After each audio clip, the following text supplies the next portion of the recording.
Thanks for joining us today here, and thanks for joining us online. We are in Gospel according to St. Mark, and we have, where did we leave off? We were working on chapter 2. We have prayed for some people we know locally, so we prayed before we started our recording. You're welcome to pause the video and say your own prayers, but otherwise, we are going to dive in here. Oh, hang on. Let me switch that back on. So, I said last week that when we came back, we would do a quick overview because we're looking at all of chapter 2 and the beginning of chapter 3 as kind of a group, and we'll talk more about that in a moment.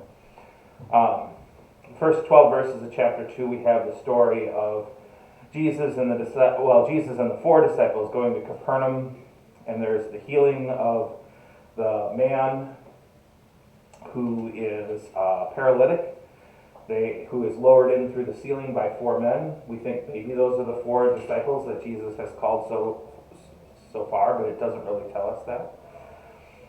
Of particular interest in this passage is that we have these scribes who have sort of begun to question, to challenge what is going on with Jesus. In particular, we have the issue that we have 2 main issues going on here. That Jesus is saying that he's forgiving sins. Now, we're used to that sounding normal to us, but in that time, it would have sounded strange. It's God who forgives sins, not any person. So this would have sounded like blasphemy, which is why the scribes have a problem with Jesus proclaiming such a thing. We also, and that's rooted in passages like Isaiah 43:25, where we get this sort of idea of God as the source of the forgiveness of sin, and God alone, specifically. We talked a little bit about how sin in Isaiah gets conflated between these 2 Hebrew words that is more than just sin in some unclear sense, but as a sense of transgression, rebellion, breach of trust. It's also interesting, as we're talking about the forgiveness of sin in this passage, that it's the paralytic man who is forgiven, but he's never asks for healing, he never asks for forgiveness of sins, he never makes any confession, and when Jesus forgives him his sins, he says nothing about it having anything to do with the paralytic's faith. Rather, it's the faith of the 4 men who lower him in that Jesus says is his reason for forgiving this man's sin and healing him so that he can walk. Which stands very contrary to a lot of our modern day notions of what Christianity, confession, and the forgiveness of sin means. Okay, then we went on to look at, did we look at 14 to 17? I'm sorry, it's supposed to be 13 to 17. The call of Levi? Yeah, we did. Yeah, we did that. Because we talked about who are tax collectors and what do they do and how did that system work. And again, our sort of surprising thing here is when Jesus says, I did not come for the sick or for the righteous. Again, that presents us with a little bit of a challenge. And I pointed out that later on we're going to also hear Jesus kind of decline that he came for the wealthy either. So it almost, we normally think about Jesus being open and accepting of all people, seeking all people, welcoming all people. Most of our churches have a policy of all are welcome with varying degrees of truth to that statement. And yet here we have Jesus that's dividing the world in 2. If you're sick, if you are a sinner, if you are poor, I came for you. But if you are healthy, righteous, and wealthy, definitely not. You are not in, you're an outsider, get away from me. Runs kind of contrary to what we normally think of, and oftentimes who we see in our churches, depending on what church you go to. So we've got a few surprises compared to our modern sense of Christianity. We're going to look more at what might be going on here in this passage with Jesus and what he's doing. And I'm going to explain why, but the next passage we're going to look at is central to this idea. I'm going to constantly have a question in my mind as we go through this, and that is, Jesus is presenting himself as here for those that are physically suffering. And yet spiritually, I think I've always felt, and I think we will be able to find the fact that spiritually he's here for everybody. It's just that your life should reflect the belief in grace and God and forgiveness. You can watch and sharing. You can absolutely watch for that. I'm already going to tell you what you're likely to find. With the exception of Matthew and John, because John gets very spiritual, very high churchy, very divine oriented. In Mark and Luke, who are going to be your most earthly Jesuses, you're not going to find much of that. Especially in Mark, which is our oldest gospel. You're going to find a Jesus who almost never says much of anything about heaven, the devil, Satan, spirits, except when he's casting out spirits or healing somebody possessed by spirits. Interestingly enough, it would seem, and this is the academic approach to it, it would seem that it's Paul who introduces this heavy spiritual notion to Christianity and not Jesus. Because the Gospels that have definitely been influenced by Paul, and the later ones, and the epistles, the other writings and letters that have probably been influenced by Paul, all get spiritual. Mark is by and far the least spiritual book in the New Testament. So it raises an interesting challenge to us. So should our faith be called Paulianity instead of Christianity? I think, well, the dilemma is, if you start splitting hairs like that, then you have to start saying, are we Markan Christians, Lucan Christians, Matthean Christians, Johannine Christians, so that's Pauline the point. Christians? You got to put it all together. Yes and no. You have to put it all together, but at the same time, we have to decide both individually and as a church and as denominations and as the Christian community around the world what strength, what weight we're going to give to every witness. So there are those within Christianity who take the written word of the Bible as absolutely true, every word of it, all equal weight, until, of course, you challenge them on some of these weird passages that say things like, well, you can't wear leather, so why are you wearing leather shoes? Or you can't wear, I don't know, you can't use a leather football because you can't touch pig skin or dead flesh. And all of a sudden they say, well, that's not really what that means. I'm not going to take that passage literally, which, of course, then we have to say, okay, so you're also putting weight on certain things and not on others. So as Christians, whether we admit it or not, we all put different strengths, different weights to different passages, different texts. If we're willing to be intellectually honest about that, then we can actually have a conversation about why are we putting our weight on some passages and not on others?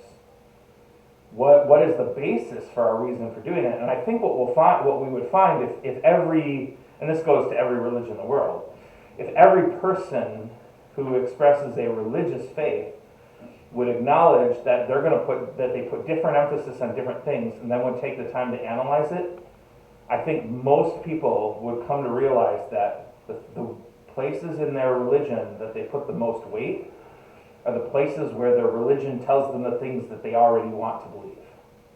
And that where they put the least weight is where they don't want to agree with their own text, their own religion, and whatnot. They want to pretend those things don't exist. Well, of course. Right. That's how you live your life, whether you're Christian or not Christian. You believe what you want to believe and practice that and reflect that belief, and you deny what is uncomfortable to you. That's how most people live. I don't deny that. I think that is the animalistic side of our creature nature. However, we have the capacity for higher thought. We can analyze when we do that, acknowledge it, admit our own biases, and then go back and read it again and say, okay, the Bible is not here to change the world to match my views. The Bible is here to challenge me and change me in my relationship to God and the world. So one of the great pieces of advice I've always heard is, if the Bible isn't challenging you, you're reading it wrong. That's true. So, as we read the Bible, we should find our faith challenged. We should find our beliefs challenged. Because if we do, then we're reading it correctly. Most people would say if you read the Bible should support your faith. A lot of people believe that, yes. Okay. But that would assume that we're already as smart and properly educated and informed as God. Because if we're being honest, if religion is supposed to be teaching us what God wants from us or what God hopes from us, God hopefully is smarter and better than all of us. So we're Job's counselors. We are often, yes, we often fall into the role of being Job's counselors. We know better than the Bible. We won't say it that way, but that's how we behave.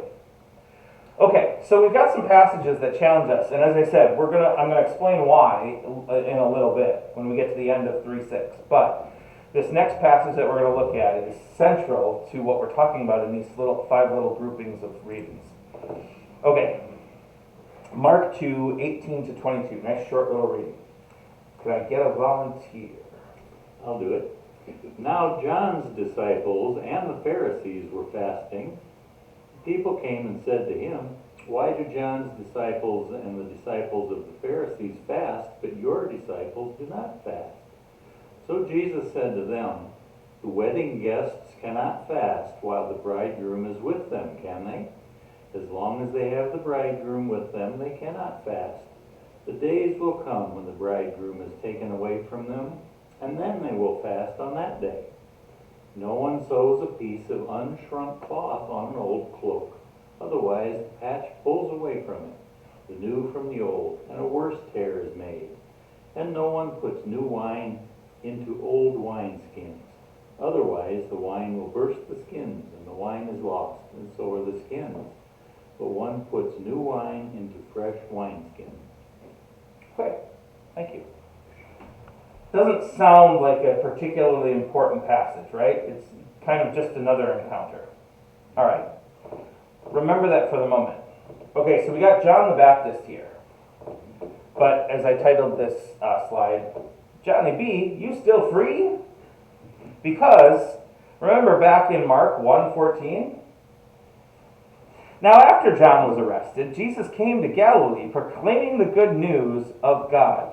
Wait, Jesus is walking around with disciples. Isn't that what it says? Mm-hmm. Or at least the disciples are... oh wait, maybe I'm mistaken here. Does it say... Yeah. The Pharisees are challenging John's disciples, and yet they're talking to Jesus while challenging him. So, I guess it doesn't say that John is still here. It just says it's his disciples. Mm-hmm. Okay, so I'm in error. My mistake. I apologize. I read this as John is not there. Right. His disciples are there. His disciples are there. I was thinking, when I was putting these slides together, I was thinking this was saying John was there. My mistake. Either way, so just ignore that. We've got John's disciples, and the Pharisees are challenging. Now, these are not Jesus' disciples, and yet Jesus is coming to their defense. And we get this story of the old and the new. So here's a new concept. Did the Pharisees themselves had disciples? Would they be called Pharisee students then?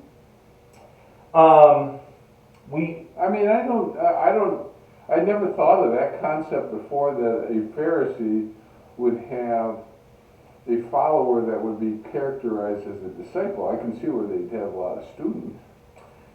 I'd have to go look that one up. I don't know. I would assume, because of the way the tradition is structured, that people who were learned, the Sadducees, the Pharisees, were often called rabbis and had disciples. I don't think the scribes had students or disciples, and what they were actually called, I'm not sure. But most likely the Pharisees and Sadducees, being religious scholars, at least some of them probably had students or disciples, or at least at one time had them. It's not really clear, because if we go in and we read like the Talmud, we get texts that go way back, talking about rabbi this person and rabbi that person. And our scriptures never iron out who's a Pharisee and who's a Sadducee. We don't get any of the Pharisees or Sadducees' names. For the most part, we get a couple of them. Usually it's the people who come to Jesus' defense, or they're the high priest or something like that.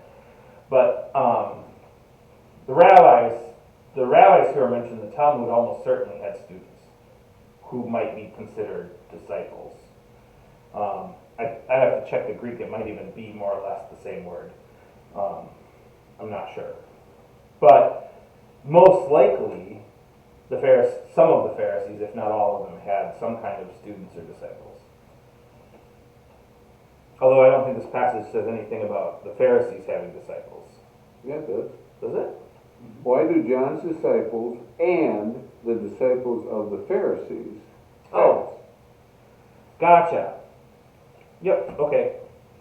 Thank you. I missed that. Okay. So yeah, they definitely had, well, at least that's what the Bible says. Okay. So we get this parable about new and old, right? And practically, it makes sense, right? Your wine expands and does all of those things. Although, if you talk to actual vintners, sometimes they use old barrels and such to age wine, depending on what their goal is. So, well, that's old barrels. So right. Wood reacts differently than leather or the stomach of a goat or right. So again, we have an interesting passage that seems to be suggesting, or Jesus seems to be suggesting, we don't mix things. There's two different groups here. There's the old and the new, and the old's got to stay with the old and the new's got to stay with the new, right? Again, Jesus seems to be dividing up our world.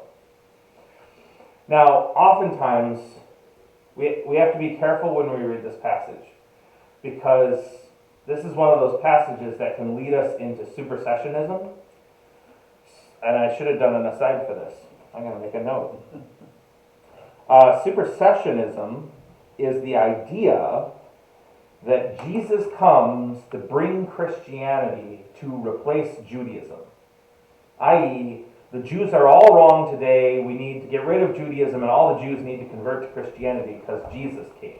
That's the concept of supersessionism. Now, Jesus is here talking about how we have to put the new wine in the new wineskin, and we can't patch it with an old wineskin or whatnot, right? Which, if you read that one way, you can read that as we need to get rid of the old.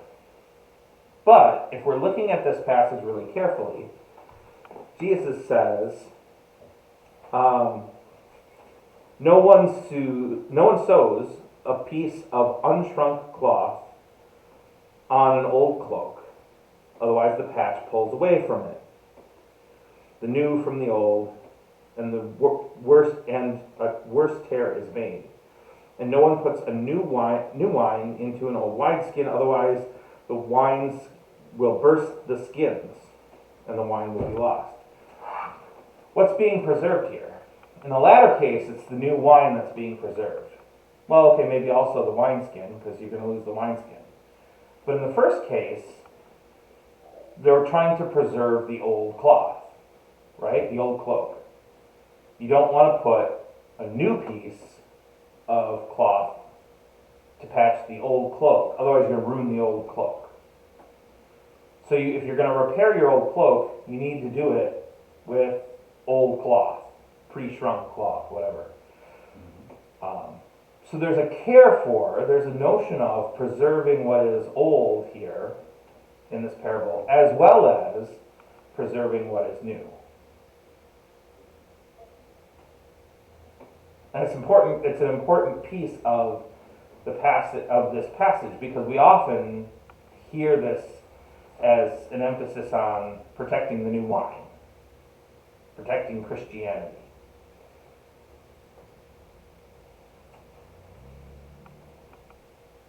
Now, what's interesting is we don't get any of the reaction. Jesus just says this and then just walks away. Mic drops are the norm for Jesus. Hey, you raised a question. Here's my answer. Bye.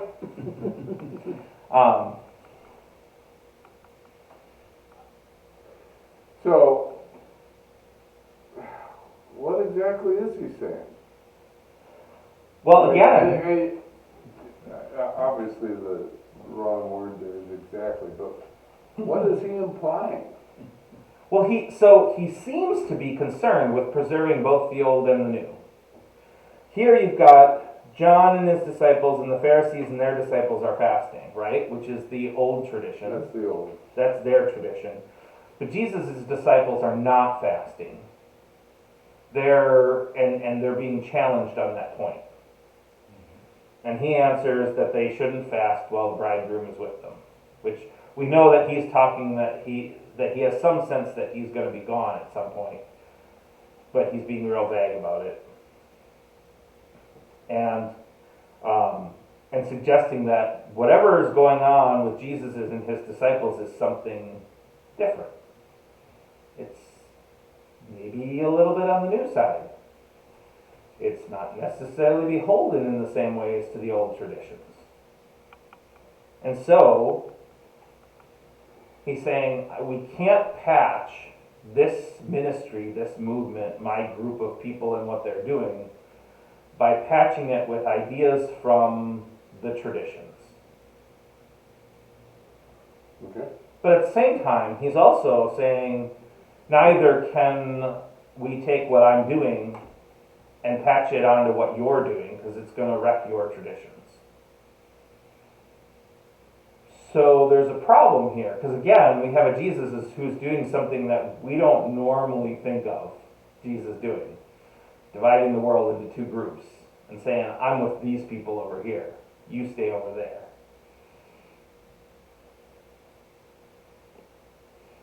Okay. But if you're looking at that, look at verse 20.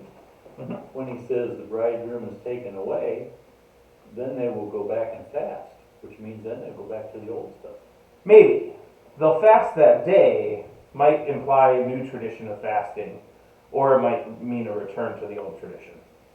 There's some ambiguity in there that we don't know. So, yeah. Again, we're dealing with parables, so nothing, as John pointed out, nothing's exact. Mm. But we do know that, his parable talks about both preserving the old and protecting the new, right? Mm. So there's something different going on here.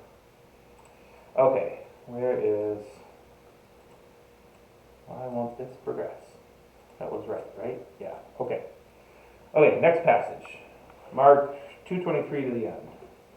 Is this my turn now? I think this is my turn. One Sabbath, he was going through the grain fields, and as they made their way, his disciples began to pluck heads of grain. The Pharisees said to him, Look, why are they doing what is not lawful on the Sabbath? And he said to them, have you never read what David did when he and his companions were hungry and in need of food? He entered the house of God when Abiathar was high priest and ate the bread of the presence, which it is not lawful for anyone but the priest to eat. And he gave some to his companions. Then he said to them, the Sabbath was made for humankind, not humankind for the Sabbath. So the Son of Man is Lord even of the Sabbath. Okay.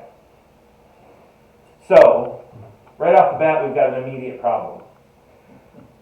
And here's another one of those occasions where we have a challenge if we want to read the Bible as literally true.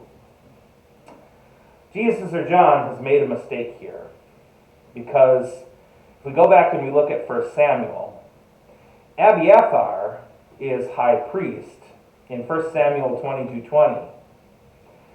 That's not when they eat the bread of the presence.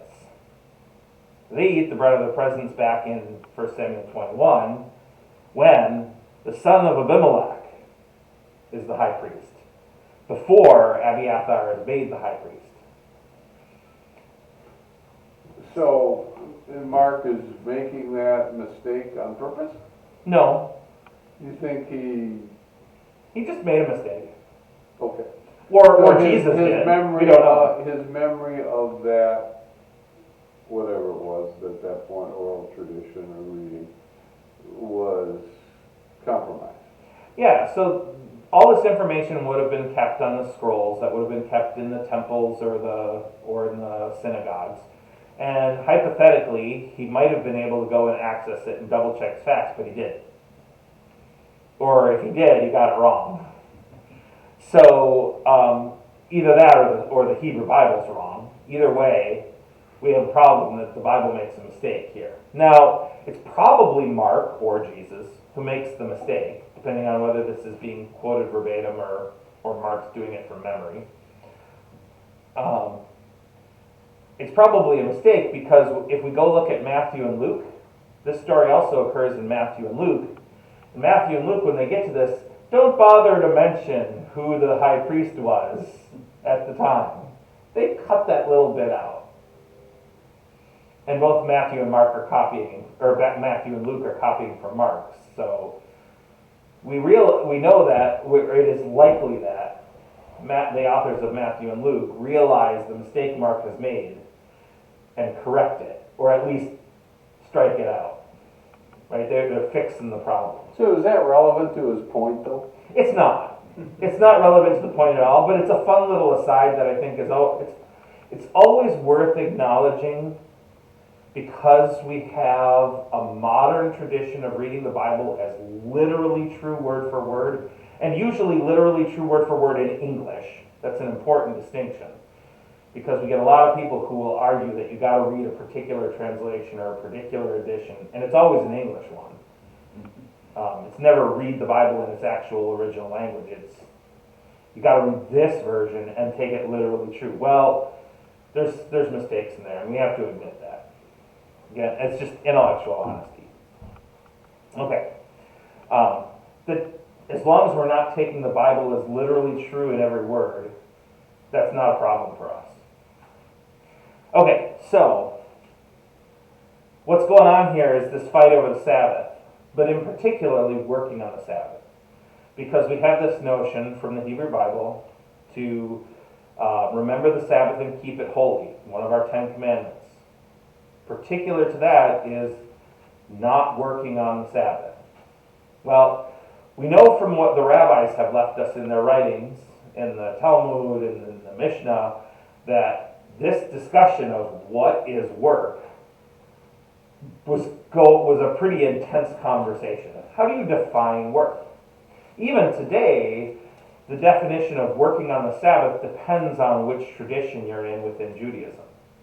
So, for example, Saturday is the Sabbath for Jews, and in very strict Orthodox Jewish communities, you do all of your cooking and baking before Saturday. You do it Friday before sunset because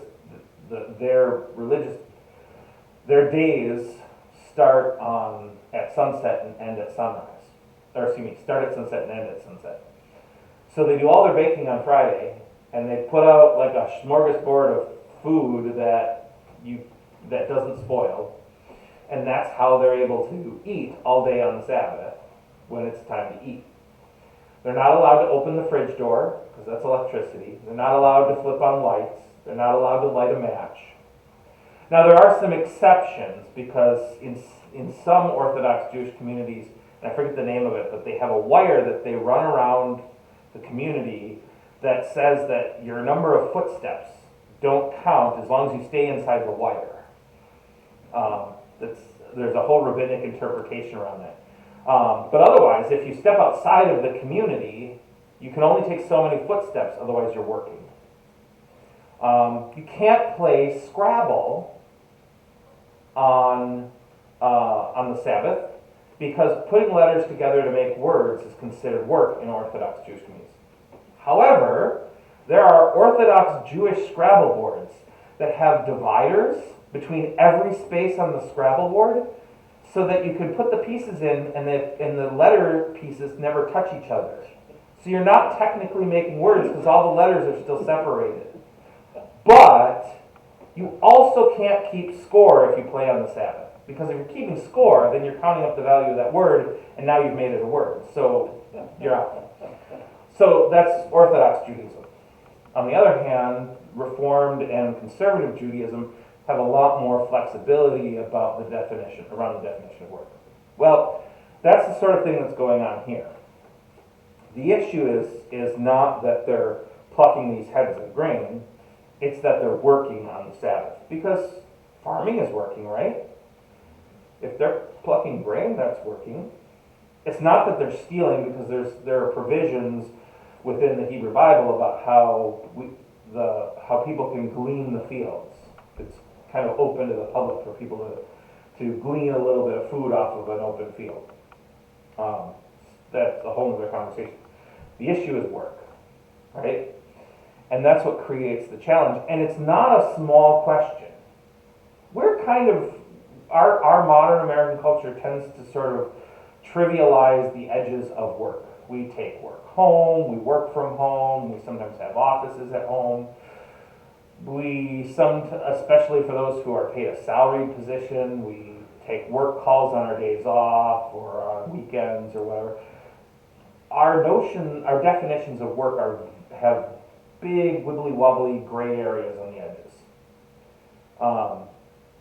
Very, very much less so within most Jewish communities, or at least Hebrew communities. Because for them, this is a matter of life and death. This is a matter of whether or not you're actually going to follow God's calling in your life, God's commandments that have been passed down to you. Because if you're interpreting the rule wrong, you're not following God's commandments, right? Now, for some Christians, usually not around the topic of work, we have some similarly rigid rules that we apply. Certain things, especially around, depending on your denomination, especially around communion tables and communion. We have varying degrees of rules that are with varying degrees of rigidity, depending on denomination. So this isn't just a small issue that they're fighting over. That's the important part of all of that. Now you'll notice, and I'm just going to lift this up because this is part of, I think there's an argument for the number 3 being particularly important to Jesus, or at least to the Gospel according to Mark. And we're going to get, Jesus' response is a threefold response in here. So Jesus' argument often comes down to this. Well, Scripture says it's so. God's intentions in creation say it's so. And you know what? I say it's so. I mean, that's how the Son of Man interprets it. So, it must be so. Which is interesting. He gives the scriptural example, but it's the second argument he makes is sort of a logic reasoning argument. It's not a rigid biblical, this is the way of the Bible, right? So he gives the story of the people who pluck or who eat the bread of the presence and give it to the companions. That's the scriptural argument. Then he goes on to make a sort of a logic reasoning argument. The whole point of the rules is for humanity. It's for people's benefit. God didn't make rules to be a jerk. God made rules for the sake of people. And you know what? By the way, the Son of Man is Lord even of the Sabbath. Right? Threefold argument. Now, for a lot of people, only that first one matters because it's your textual proof, right? And yet, for Jesus, all three of these matter. Okay. I got a couple of sides here. Sabbath. I never finished this one. I'm sorry. Jeez. I got to do a better job. Sabbath's just a word that means seventh. Of course, because of the context, because we're talking scripture, the seventh day means something. It carries some additional context. But if we were going to translate the Bible very woodenly into English, we wouldn't say Sabbath. We would just say the seventh. Remember the seventh and keep it holy. Or seventh day. Okay. Since we're talking about rules, we should take a moment and talk about the difference between two extremes. Legalism and something that we mainly get in Christianity called antinomianism. Nomen in Greek means law or rules. So antinomianism means opposed to rules, opposed to laws. So one kind of approach to Christianity and Judaism is, and really Islam also, and a lot of religions, is legalism, which is we have to analyze it, find the rules, and live by the rules, right? There's no exceptions, there's no breaking the rules, there's no ways around it. You need to follow the rules are the rules, live by the rules. That's legalism. It doesn't matter if, and in extreme senses of legalism, it doesn't matter if the rules cause somebody to hurt, you have to follow the rules. In Christianity, we sometimes get extreme legalism expressed in the sense of, well, you don't know what God has in mind, therefore follow the rules, right? Doesn't matter if it hurts somebody, it doesn't matter if we have to go to war and kill people for this, these are God's rules. That's an extreme sense of legalism, and we get that in our culture, and we get that in the world in general. We often sometimes get the contrast of antinomianism, which means we reject all notion of law. And we get some examples of that within the New Testament, where Jesus kind of spits in the face of the rules. These are some prime examples where you got his disciples are not fasting when they're supposed to be fasting. They're working on the Sabbath. Jesus is kind of acting like the laws don't matter and the rules don't apply to his people, right? Well, there are those who approach Christianity from that angle, and oftentimes it comes in the sense of it's all about love and caring for people, and so the rules don't matter, and Jesus gets rid of the rules in anyways and doesn't follow the rules, and Paul's pretty anti the law, and you can read Paul that way, although I would argue Paul's not really anti-law. He's got a different sense of how to interpret it. And so we get this sort of opposite extreme, where the laws don't matter at all, the rules don't matter at all. It just be a nice person, right? Sort of the approach, sort of the feel-good kind of Christianity, that it's just about doing the right thing by how you feel the right thing is, and then knowing God loves you because you try to do the right thing. But we won't look at any of the rules, because those don't matter. So that would be antinomianism. Most Christians probably waffle back and forth between the two. We sometimes want certain rules to apply. We talked about this earlier. If the rule matches our views, of course we want it to apply. And if it doesn't, then Jesus mitigated the rules and they don't matter so much, right? So we usually pick and choose. There's problems with both extremes. And of course, there's an obvious problem with waffling back and forth depending on how you feel. So, how do you live that out?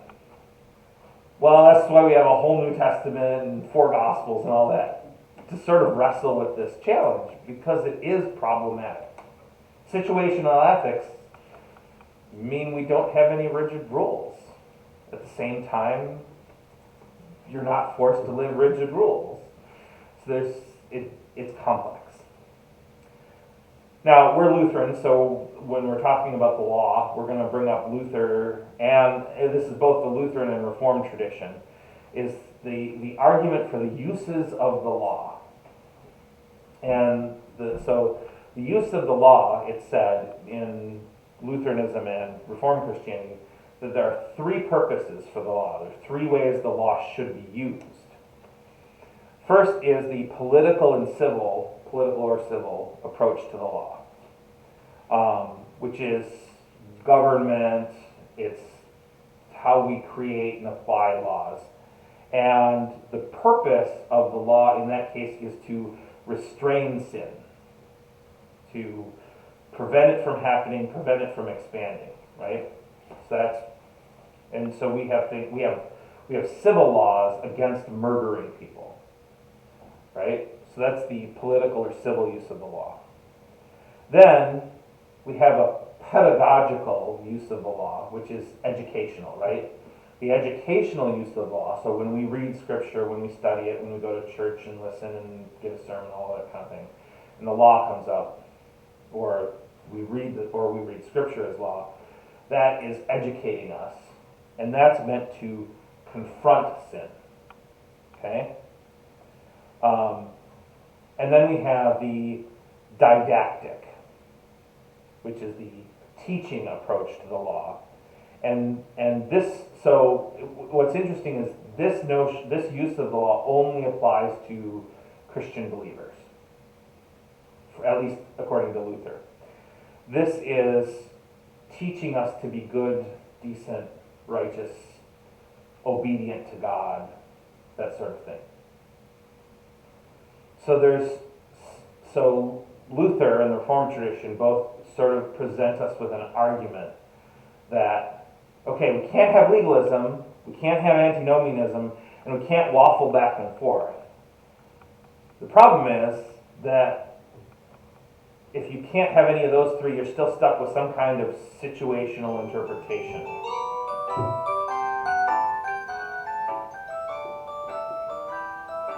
Sorry. That's okay. Musical interlude is nice every once in a while. So what do you do? How do you deal with this? And this is what Luther comes up with, is this sort of threefold structure of how we apply the law. Right? So we have society's laws, we have how we teach our children to be good, decent people, and then how we as Christians live out the law as righteous, obedient followers of God. Right? 3 approaches. Okay. Questions, thoughts? Okay, moving on. We're going to do, what time is it? Oh, okay, we got about 15 minutes. That's good. We're going to do 6 verses of chapter 3, because that wraps up this section, and then we're going to talk about why these 5 are grouped together. So I want to back up. Sure. So you're saying that this last passage where he says, the Sabbath was made for man, not man for the Sabbath, the Son of Man is Lord even of the Sabbath. Mm-hmm. So that's basically situational ethics. Yeah, to a point, because it's not a rigid use of the law, Right. and it's not opposed to the law. He's not saying the Sabbath is baloney, we need to throw it away. He says the Sabbath still exists. We still need to remember the Sabbath and keep it holy. That's the commandment, right? But his argument is the interpretation that not working on the Sabbath is a rigid rule to be held is problematic. So- It's just as problematic as throwing away the Sabbath. So we reinterpret it as, or Jesus interprets that as, the reason why we have the law is to serve humanity. So whether or not we're going to work or pluck grain depends on what the situation is. If Right. people So- are starving, Your description of the three, the three different uses of the law. uses of the law is basically just pick which one fits your purpose. No, not necessarily. It offers us a structure. That's what Jesus did. Well, no. So Jesus isn't. So presumably, and of course we don't know what's going through Jesus' mind. Presumably, Jesus isn't just making things up on the spot. In fact, his approach to Sounds to me like he is. if we keep paying attention to how Jesus responds to challenges that he's breaking the Jewish laws, you'll find a consistent pattern. And his consistent pattern is looking at what is happening in the moment to people and to animals, to living things in the moment, and making the decision that to apply the law in the way that it best serves humanity. So that's situational law. To a point, it's situational because it's not I mean, the alternative. I want to be careful not to dive into a long discourse on ethical theories. I got to teach the whole class on that for, what was it, 6 weeks for diaconia. That was a long class. So there's a lot of different kinds of ethics. And most ethical theories present a concept of how to come up with some kind of rigid interpretation. So, for example, teleological ethics say that the correct decision to make in every situation is what produces the best end result, regardless of the means of how you get there. In other words, the ends justify the means. That's teleological ethics. There's a relatively rigid rule in there that you disregard one concern for the sake of another concern, right? Here, and most ethical theories do that. They come up with a philosophical concept of how to make decisions in a relatively rigid way so that your ethics are concrete. Situational ethics is always problematic for ethicists because situational ethics comes down to, well, I can argue it any way I want because I get to argue the situation. Now, if Jesus were inconsistent in his application of the law, he would be doing purely situational ethics.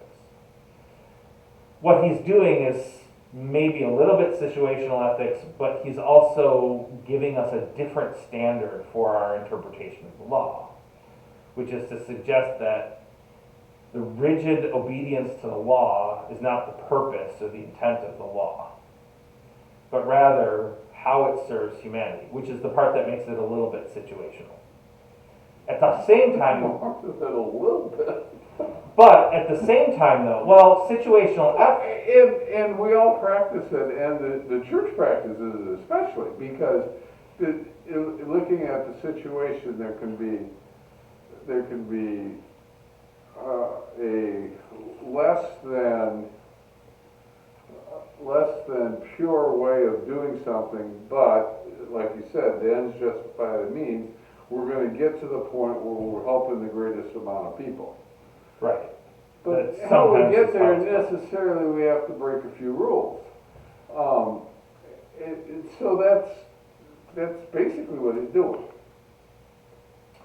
No, because situational ethics leaves you room to make any argument you want. So if Jesus were to turn around and then the next day chastise somebody who was hungry from plucking the grain, or I should say the next week, chastise somebody for plucking grain on the Sabbath, because, if we just do this every week, then it's just going to be total chaos. That would be situational ethics because he's picking and choosing what he wants for the moment. I can do it this week, but you can't do it next week. Right. That would be an example of situational ethics. So rather, I would, so what the ethical approach that Jesus is pushing for his interpretation of the law is consistent, right? He's presenting us with a new kind of ethic that presents serving life, serving health, serving humanity as the primary function. What he's doing is he's allowing the doer to do what's necessary for the receiver to be Made whole. Huh? Made whole. Yes, Yeah. that's the best way to say it. And what we might say is the Hebrew concept of shalom is it's an ethic of shalom, right? It's not really situational ethics. Situational ethics are more ambiguous than what Jesus is doing. We can't see it from one example, but if we look at all the examples of how Jesus would apply an ethic, I think we would find that there's an ethic of shalom, which means his interpretation of the law is always toward restoring and making humanity more whole, right? Making order and goodness for mankind. Not necessarily order or goodness. I mean, generally, wholeness is going to push you towards order and goodness, but not necessarily. Okay. The dilemma I always have with the words good and evil are that good and evil are some of the most ambiguous words we have in the English language. Depending on who's using it. Yeah, I mean, if you talk to a writer, a script writer, a book writer, especially somebody who writes like fantasy or science fiction or what's the word I'm looking for? Fiction. Someone who writes fiction. They're going to tell you that it is important to write your evil characters as if their motive, if their self-perception, their motive is rooted in the idea that they believe they're doing something good. If we take Star Wars, where you've got the evil empire and the dark side, what you have is you have this evil empire with these dark side Jedi who are doing horrible things. But the reason they turn to the dark side, the reason they're doing the things that they're doing is they're trying to bring order to a disordered world. They believe that the rapid accumulation of power by a small number of people who are in control of everything is the way to get to that power. We have that example all the time in the real world of people who think, but if I had the power and the money, I could fix these problems. I might have to break a few eggs along the way, but the world will be a better place, the galaxy will be a better place in the end if I do that. So, good and evil always have some level of ambiguity to them. And most of the time, we perceive ourselves as good, and anyone who opposes us is evil. Which is why I always say, don't try to avoid using the word good as your justification for things. And I've even gone on the record to say sometimes that if we applied our standards of good and evil to the God of our scriptures, we would probably have to define God as evil. Okay. Right, time to move on. Yeah. Okay, so verses 1 through 6. We want to finish this section. We got a short amount of time. Can I get a volunteer for 1 through 6? You want this? Go ahead. Again he entered the synagogue, and a man was there who had a withered hand. And they watched him to see whether he would heal him on the Sabbath, so that they might accuse him. And he said to the man who had the withered hand, "Come here." And he said to them, "Is it lawful on the Sabbath to do good or to do harm, to save life or to kill?" But they were silent. And he looked around at them with anger, grieved at their hardness of heart, and said to the man, "Stretch out your hand." He stretched it out, and his hand was restored.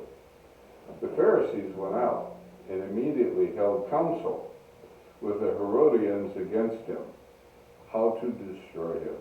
Okay, thank you. So, there's, Eugene Boring makes the argument that really chapter 2 should kind of go through verse 6 here. And I think he's right. Okay, so let's look at this passage first, and then we'll talk about the grouping that should be chapter 2. Okay. So we might call this Jesus' knockout punch, right? Because chapter 2, I said at the beginning last week, that chapter 2 was presenting us with the idea of the human resistance, the earthly resistance to Jesus' ministry. And that's pretty much what we've gotten in each of these 5 passages. So Jesus is again reinterpreting the law, right? We're told right from the beginning, they're watching to see, is he going to break the law on the Sabbath? It's the same issue. Is he going to work on the Sabbath? Is he going to work to heal this man? And Jesus applies a hermeneutic of love, service, and goodness. Or a better way to put that would be shalom, restoration and wholeness, bringing completeness, wholeness to whatever is around. Why does he in verse 4, or why does Mark in verse 4, why does he say, is it lawful on the Sabbath to do good or to do harm? Why didn't he just end that sentence with, is it lawful on the Sabbath to do good? And then, or to save life, and not to mention to do harm or to kill. Why did he put both sides of the coin there? So this is what we call a dichotomy, It's situational ethics. You could justify doing good. You certainly can't justify killing. right. So in the realm of logic, which is the formal study of logic, this is what we call a false dichotomy, right? Because he's presenting the situation as there's only 2 possibilities. Either I can heal him or I can harm him. Well, that's not really true, Jesus. You could wait and heal him tomorrow. I mean, realistically, is that much of a problem? But he's presenting the challenge to these other people of, how are you, what he's really saying, I mean, it is a false dichotomy. Let's be upfront about that. Jesus is using a logical fallacy, not that they had a huge elaborate study of logical fallacies in Jesus' day, but Jesus is using a logical... Maybe they did. The Greeks did. I'll bet you when they sat around the scholars talking, I'll bet they did. There's a good chance the Greeks did, but I'm not sure where else in the world there would have been a very elaborate study of logical fallacies. So whether or not this community has a notion of logical fallacies in a formal sense is ambiguous. We don't really know. But Jesus is definitely using a logical fallacy. Because there are more options than what Jesus is listing. But he's setting them up as a dichotomy. And essentially what he's doing is he's using a false dichotomy to challenge their interpretation of the law. He's suggesting that your interpretation of the law, the rigid use of the law, means that you have to make choices about following the law, which can do harm, which can kill, by a rigid interpretation of law. Or you can choose to interpret the law as something that seeks to do good, that seeks to heal. If the dam is going to break today and it's Sunday, and it's going to kill 10,000 people in the valley, we better go fix it. Right. That'd be a good example.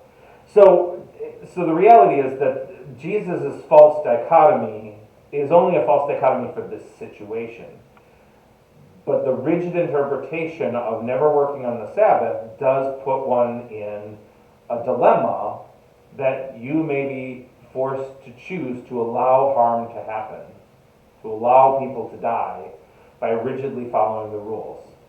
If you want a fun book to read, go read Isaac Asimov's I, Robot, because every robot in that has rigid sets of rules that they have to follow. And what's really fun in that book is it's a collection of short stories about these robots who have to follow these 3 rules, and human beings are finding robots that seem to be breaking the rules, and they have to figure out logically why, because the robots can't break the rules.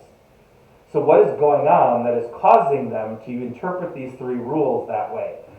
It's really, I mean, if you want a non-Christian book that helps you wrestle with Jesus' interpretation of the law, that's a great example of the thought process of how you reconsider what's happening around you to reinterpret the law in a way that is still upholding the law.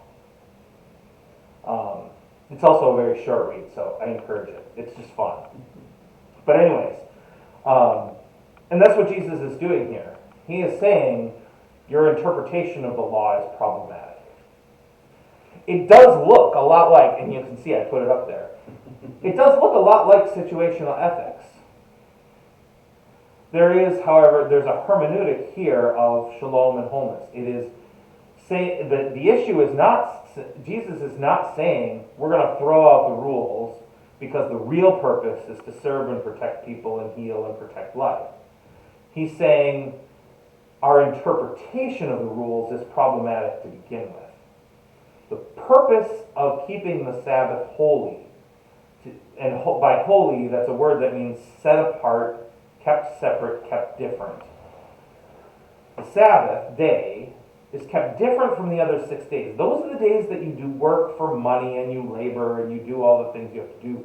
The Sabbath is a different day. It's a day for the things that are important. It's a day for rest. It's a day for healing. It's a day for recovery. It's a day that really serves the purpose of humankind. Right? That's what he's saying. He's not saying we throw away the idea of the Sabbath. He's saying that to put a whole bunch of rigid rules is to misinterpret the purpose of the Sabbath.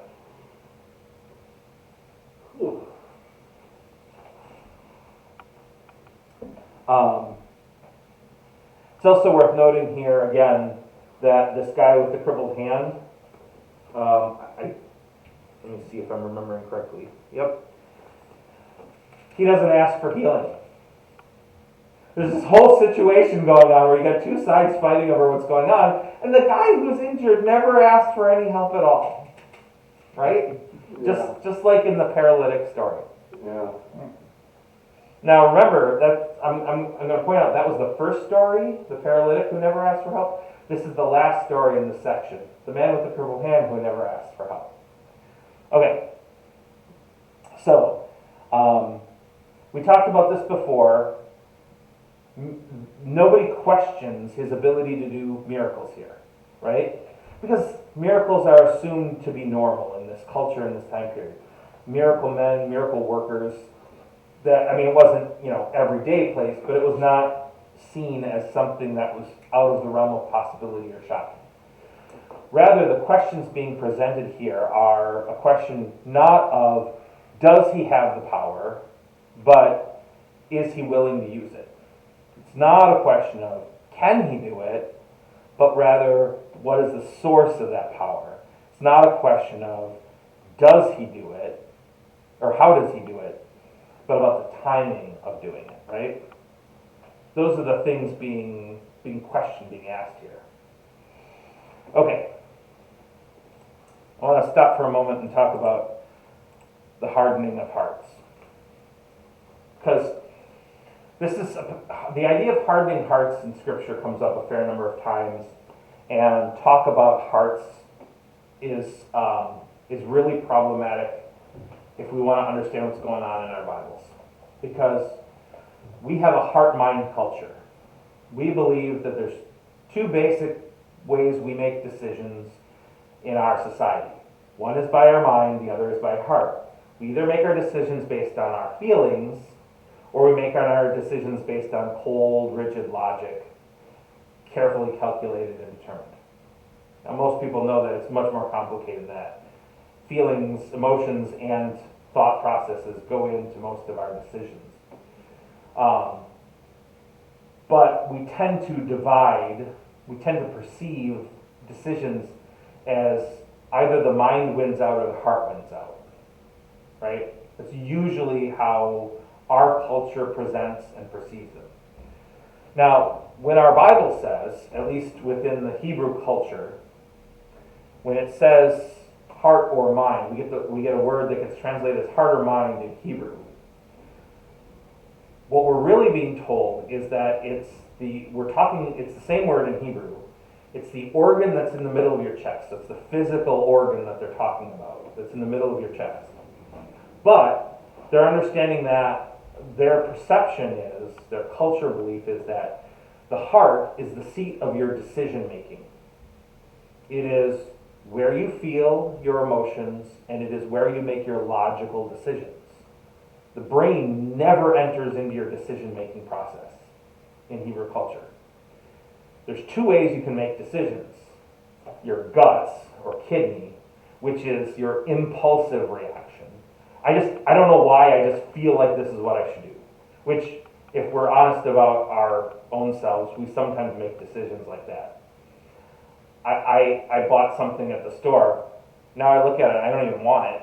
It's just a gut reaction. I just did it. Something happened and I shouted out. It was a gut reaction, right?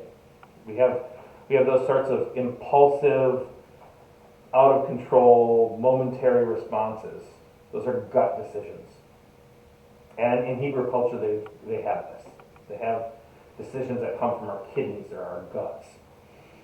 But when they talk about our heart, it's important to remember that Scripture is perceiving your heart not as your flighty, feely, happy, angry, all emotion approach to life. It's the blending of your emotions and your logic, your emotions and your reason.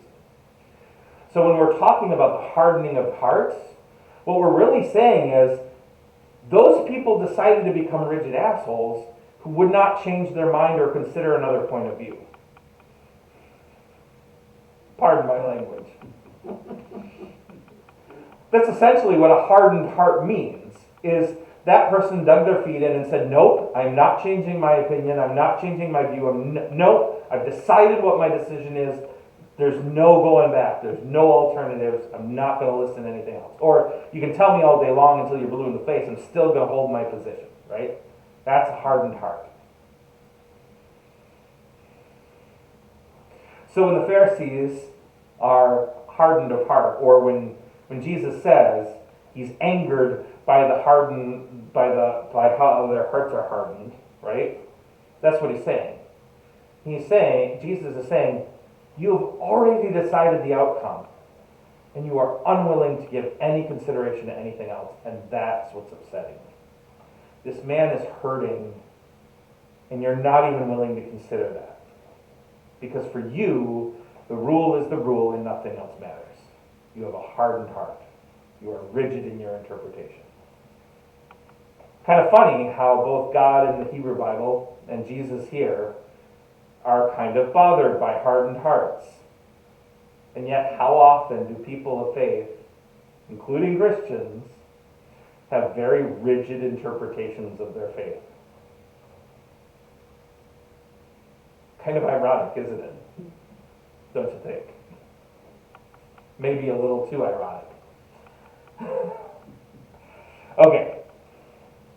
So that's hardened heart. Thoughts, questions? I just got a little bit more. I know we're running a little long here. Okay. So finally we end this passage with the plot thickens. We get, where did I write that? Okay. We get this notion that there's a conspiracy being constructed between the Herodians, who are not the friends of the Israelites, and the Pharisees. They're making a plot to destroy him in some way. Now the interesting thing is, that conspiracy is going to go dark now for like 11 chapters or something like that. We're not going to hear anything more about this conspiracy to kill or destroy Jesus until it actually starts to be implemented. Which, now, from the perspective of a writer, that's telling, right? It goes silent. They go silent, they go dark, they go into secrecy mode for this plot. So, and now, of course, anybody who's walking around with Jesus, because they've gone into conspiracy mode, aren't hearing from them. So, of course, they don't show up in the story. but it's also a literary technique to sort of make that feeling of, when it comes up again later, you're like, oh yeah, those guys were secretly plotting all that time, right? So, that goes on. Okay, real quick, why these passages belong together. So this is what's called a chiasm. A chiasm is from the Greek letter that looks like an X, makes sound, and all of chapter 2 and then 3, 1 through 6 form what's called a chiasm. In literary language, it's sort of like brackets around a centralized text. There are things on both ends that are parallel. So we already talked about how the healing of the paralytic and the healing on the Sabbath of the man with the crippled hand both involve people who never asked for help. The first two passages are stories about sin. There's forgiveness of sin, right? The last two stories are about the Sabbath, about the rule following. The first and last stories are stories of healing. The two stories around the center are stories of feeding, right? So we've got all these patterns going on with these 5 passages, where they're creating this sort of structure that's all floating around the center passage. Well, just like in pirate maps, with a chiasm, X marks the spot. When you have this sort of literary structure, and we don't use it very much anymore in our world, but it's much more common in the ancient world. When you find a structure of a chiasm, where you have these sort of parallels on like bookends, and then you got internal bookends, almost like brackets, what you find is that at the center of all of this is the key to what's going on. Okay? So if we really want to understand what's happening in these 5 passages that literarily are grouped together, we want to look to the center. And this is why I said, when we got to this passage on the old cloak and the new wineskin, that this was particularly important, even though it seems like a pretty nominal passage. It's not really a passage that's it doesn't jump out at you as a passage where Jesus is like, and here's where I'm presenting the big story, the big plot, the big point, right? It just seems like yet another story. But if we see the chiasm, we're seeing that there's something more going on here. And what we're getting at in these 5 passages, and I should have said, in the midst of the world's resistance to God at work in the world, or central to Jesus' ministry in this context. The scribes and the Pharisees, the righteous, the healthy, the wealthy, and the powerful, they have no room for anything else or anyone else within their structure. Jesus, in contrast, sees something new happening in this moment in his ministry. But it's not a rejection of what the scribes and Pharisees are doing. It's something in addition to. Which is why in that passage at the center we see that the preservation of the old cloak is still important, even while protecting the new wineskin, or the new wine, from being damaged by the old, or being lost due to the old, is important. In other words, Jesus is suggesting that his ministry, or Mark in the way he's writing this, is presenting Jesus' ministry in the midst of being resisted by people in the world, by being resisted by the world, can exist and continue on in tandem with the power structures, the people, the really righteous, the healthy, the wealthy in the world. It doesn't need to be an either or. Jesus is not setting up his ministry as my way or the highway, or my way in resistance to your way, but rather, your way can keep going on, just don't mess with the new ministry that I'm doing, right? Essentially. Which again, runs a little contrary to how we interpret Christianity today. We tend to have Christianity as, but this needs to be the way of the world. We need to convert everybody. we need to follow the Great Commission, right? Which is actually a relatively new concept, or a relatively new interpretation, but that's also Matthew. The image we get of Jesus in his ministry here is not someone who is trying to change the whole world to his point of view. Rather, a Jesus who is trying to create a small group of people who will change the world with what they are doing, rather than forcing the world to be their way. The interesting thing is, if you go back to that first little sample study where we looked at the ministry that they're about to get into in the next few chapters, where they're going all over the place, crossing Galilee, crossing the Sea of Galilee, crossing the Jordan River, going back and forth, in and out of home territory and in and out of Gentile territory, we see Jesus live out that same example. He creates a group of small insiders, his group of people. They're going to go change the world by serving people, healing people, feeding people, and never bothering to teach or preach to them. And only when he comes back home to his own people does he teach and preach. He also heeds, feels, and serves there. But he teaches and preaches at home and never outside of home. Which again reflects that same kind of Jesus that Mark has continued to write about all along, which is one who has two kinds of work in the world. There's the rest of the world and what they're doing, and that's all fine. This group of people, the followers of Jesus, they're serving a function. They're here to serve a set group of people. Which means Jesus is not building an empire. Jesus is not building a new nation or a new kingdom or earthly dominance or a religion that is meant to take over the world. Rather, he's gathering a group of people who are going to do something God wants done in the world. To serve those who are in need, to feed those who are hungry, to heal those who are sick.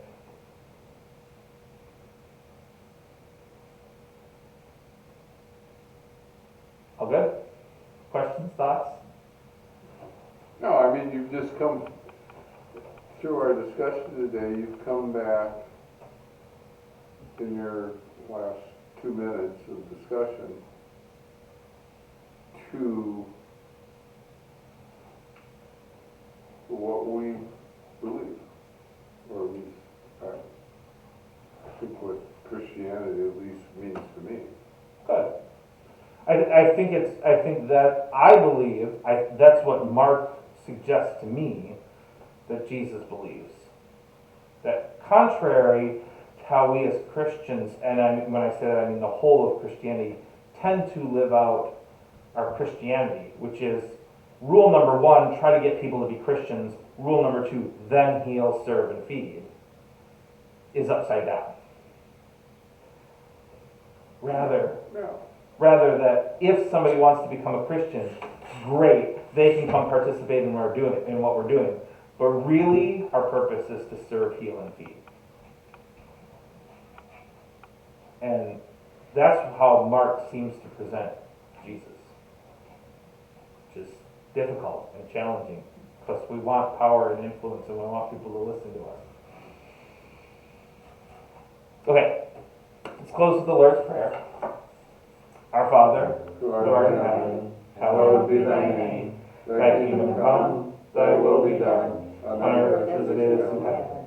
Give us this day our daily bread, and forgive us our trespasses, as we forgive those who trespass against us. And lead us not into temptation, but deliver us from evil. For thine is the kingdom, and the power, and the glory, forever and ever. Amen. Thanks for, where are we? See you tonight. Thanks for joining us online. Thanks for being here in person. And God bless. And we'll see you all next time. It was interesting today. Good. Good job. Where'd my mouse go? I've lost my mouse. There it is.